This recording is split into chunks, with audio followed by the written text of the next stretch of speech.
the Ganymede Recruit. The Native American Kansa were not always known as the people of the South Wind.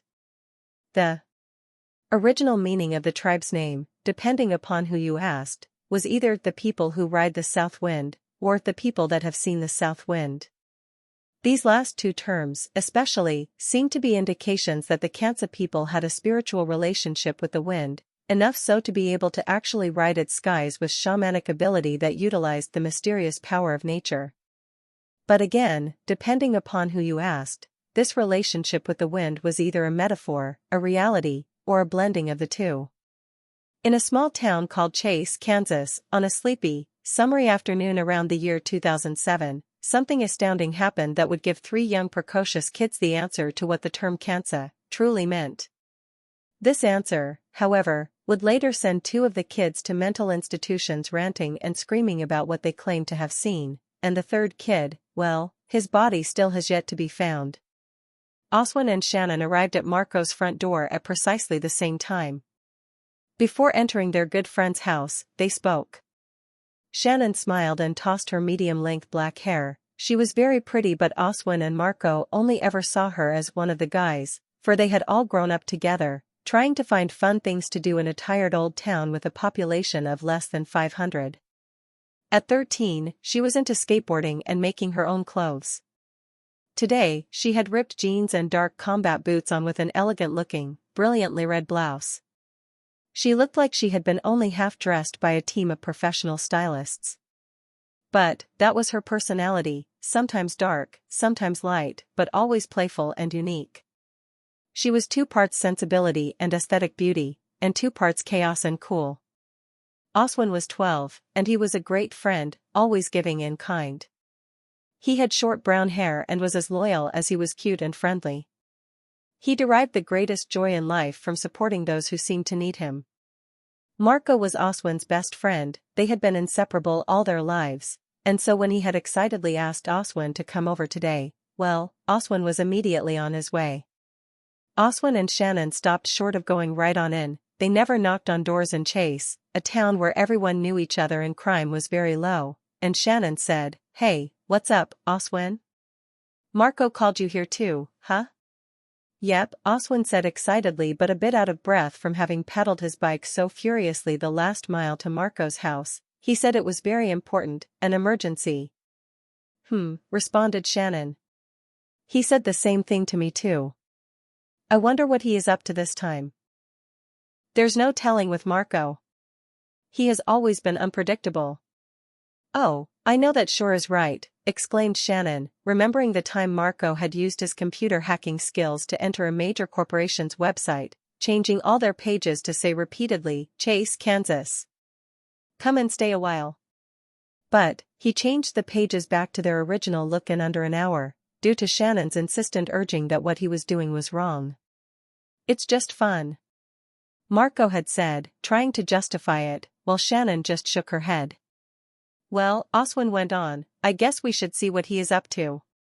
He was remembering the time he barely talked Marco out of sarcastically spray-painting the local water tower with, "Chasing that dream in Chase." Marco was always making jokes about wanting to someday escape Chase, and find fulfillment elsewheres.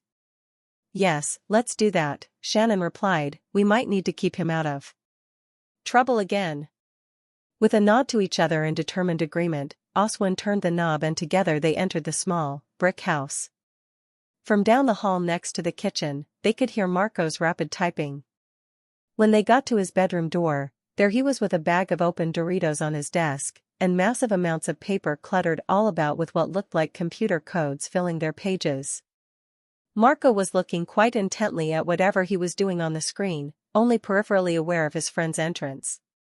Out of the corner of his mouth, he said, come in. Check this out." Oswin and Shannon exchanged spurious glances before pulling up chairs on either side of Marco. On the screen was what appeared to be unintelligible data. There was a strange-looking graph, very sophisticated-looking, but not like any graph that any of them had ever seen before. It wound in a moving tornado effect across the screen. Contained in it were all sorts of strange-looking symbols, with the occasional bit of English thrown in, and they were constantly changing. Pointing at the screen, Shannon asked, "What is that?" while Oswin looked on in wonder. "That," Marco pronounced, "is the most secretive website of the government of the United States. I am into their highest levels of classified data. Did you know the USA has a mining operation on a distant moon, and that none of the public knows about it?" "Yeah, it's true all right. Look at this." Marco hit a key and a new page appeared. This one had the same type of animated funnel graph, but there were few bits of syntax there that made any sense. "I have been translating this secret government code for a week. Here is what I have so far." Marco did some keyboard magic and suddenly most of the symbols and words changed to nearly recognizable English. "Strictly confidential, the current mining temperature is -113 degrees Fahrenheit. The mining of platinum and rhodium on Airtros, Ganymede, are proceeding as expected." "Oh my," Shannon started, while Oswin let out a low whistle. "Well, what do you two think?" Marco beamed, resting his hands behind his head and leaning back in his chair. "This is amazing, Marco," said Oswin. "A mining operation where it is 113 degrees? That can't be here on Earth, can it?" "Nope," Shannon chimed in, "it has to be somewhere else. Our government really does have a mining operation somewhere else other than Earth. And Ganymede is the name of the largest star in our solar system. I think it's one of Jupiter's moons. But Marco, aren't you afraid that you are going to get caught? This website looks like major trouble. I mean, you do not want to be messing around with government agents." "No, I am not worried at all," responded Marco, confidently. "I set up a cyber escape path that is foolproof. If they detect me in their sight, I can permanently erase any ability that the government has to track me down. My code work is more advanced than theirs, so they will never find me." "And yes, you are right. Shannon, Ganymede is a moon of Jupiter's. What's more, it was named after King Tros' son, which may explain why they called it Airtros, as the son would be the heir to the throne of Tros." But, just as Marco had begun expounding on his theories, the computer screen began to flash quickly with bursts of reds and yellows, and the following terrifying words appeared: "Intruder alert. You are unauthorized to view this information. Your computer has been traced, and it is useless to run. Do not leave your home, as we are tracking you right now. Stay until an agent comes to see you. Again, do not leave your home. We are on our way." While the others gaped at the threat on the screen, Marco only had to read the first two words to begin using his cyber escape path, with technical fury. He typed and typed, but to no avail. The message remained. He unplugged the PC entirely, and the page disappeared, but when he turned back on the computer, there was the page again. No key worked to eliminate or change the ominous, flashing warning. "What are we going to do?" pleaded Oswin. "How can I help you, Marco?" "I don't know what you can do now, Oswin," said Marco. "I also don't know why my code didn't work. Seems like I am in for a lot of trouble. I wonder if I should run away." "No, Marco," Shannon exclaimed. "Don't run away. They said they are tracking you. Just wait and maybe you won't get you into too much trouble. You are still young, you know? How did you ever get into that site, anyways?" "I have been working on getting into this site for weeks. It was the hardest site I ever cracked. I was just curious, I guess.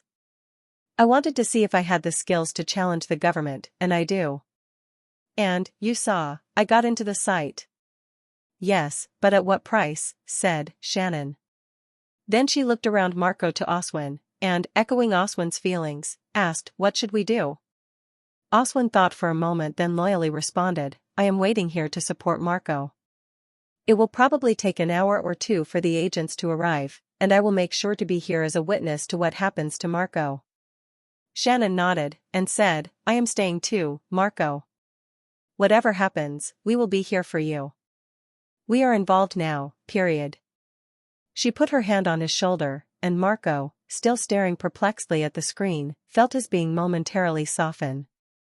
It was good to have such amazing friends. But, as he continued thinking about the situation, he realized that his actions could get his friends into trouble too. As he was just about to mention that they should probably leave and let him take the full consequences, a powerful, authoritative knock on the front door startled them all. "It's only been 10 minutes, Shannon whispered. "How did they get here? So quickly?" "I don't know," Marco said, rubbing his chin. "No one in Chase ever knocked, so it had to be agents or at least outsiders of some type. Maybe it was just someone who was lost and simply wanting directions. Besides, agents couldn't get to him in 10 minutes flat." So, Marco got up and went to the front door, followed by his two friends.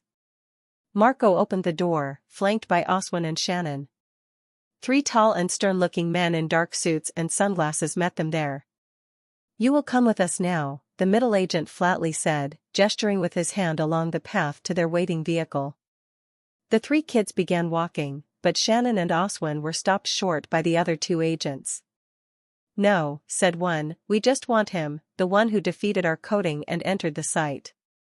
He," the agent said while pointing at Marco, "is the only one we currently need." Marco continued walking towards the agent's vehicle, but Marco's 2 friends stayed behind, obediently.